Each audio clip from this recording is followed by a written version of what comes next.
Welcome back to Nasdaq Trade Talks. I'm your host, Jill Malandrino, Global Markets Reporter at Nasdaq. We're coming to you live from Vegas at the Global EQ Derivatives Conference. Joining me for this segment, we have Dominic Poloni. He is the CEO of IPS Strategic Capital. We're going to take a look at long vol strategies. Dominic, it's great to see you again. Yes, Jill. And I'm excited for this conversation because short vol has kind of been the trend, which works till it doesn't work anymore, as we have seen.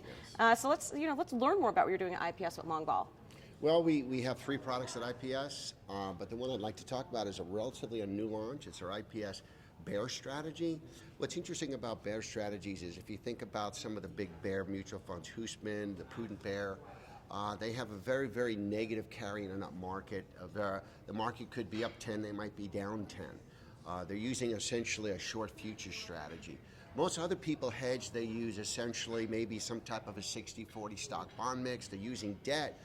Hopefully that debt will go up when the market goes down. They're hoping that the covariances hold.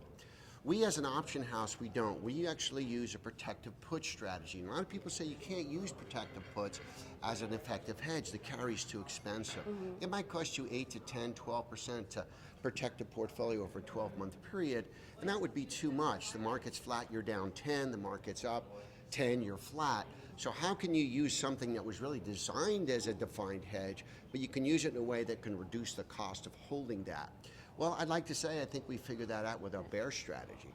All right, so how is that different from traditional put strategies that you were discussing Okay, before? well, first of all, what we're doing is we're essentially able to reduce the cost of holding our long puts, and we do. We don't use VIX to hedge. We don't use volatility to hedge because vol doesn't always respond when the markets drop. And that's what I wanted to ask you because we've seen some extreme machinations in the market, and you still have a VIX between 16 and 20. You would think, based on markets in turmoil headlines, that you'd see VIX way higher than that, and it's really within its historical average. That's exactly right. So you can't depend on VIX just like you can't depend on debt as a hedging tool. So can you effectively use a tool, a protective put, to hedge and not pay a lot of carry? Well, let me tell you the regression work that we've done.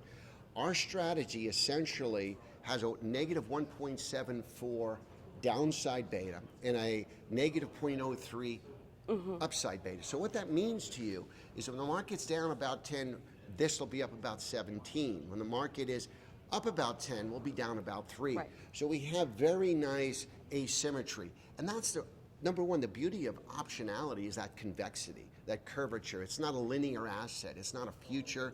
It's not short the market. I'm not timing and saying, okay, I'm gonna short a basket of stocks. So we're not always delta one on the downside. We don't want to be. So what we can do is we can defray the cost by selling short term to finance a lot of optionality downturn.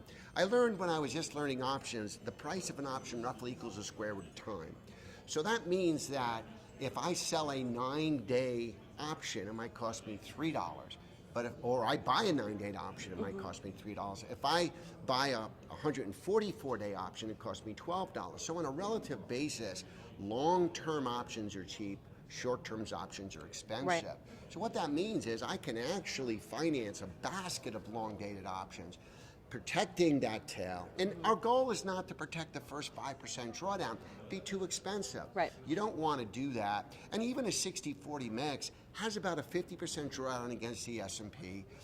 But the problem is on a 60-40 mix, you're getting about 40 to 45% of the upside over the last 8 years on if you run the regression. So not very efficient, negatively skewed. With our strategy, we feel we can capture 60, 70%, allocate as an overlay.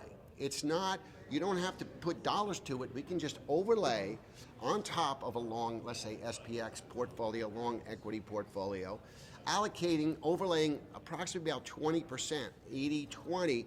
We could grossly or fantastically outperform a 60-40 on the upside and hedge much better on the downside. Right. And so yes, we can do that. We can use long optionality as what it was designed to do, as a hedging tool. So it's very exciting. All right, now to wrap up here, 30 seconds, do you think that we're going to continue to see the volatility maybe a little bit more busy than it was last summer, for sure. Well, let me put it this way. They asked at the conference how many people think we're going to see a recession in the next year, a downturn. Only one person raised their hand. That tells me it's coming.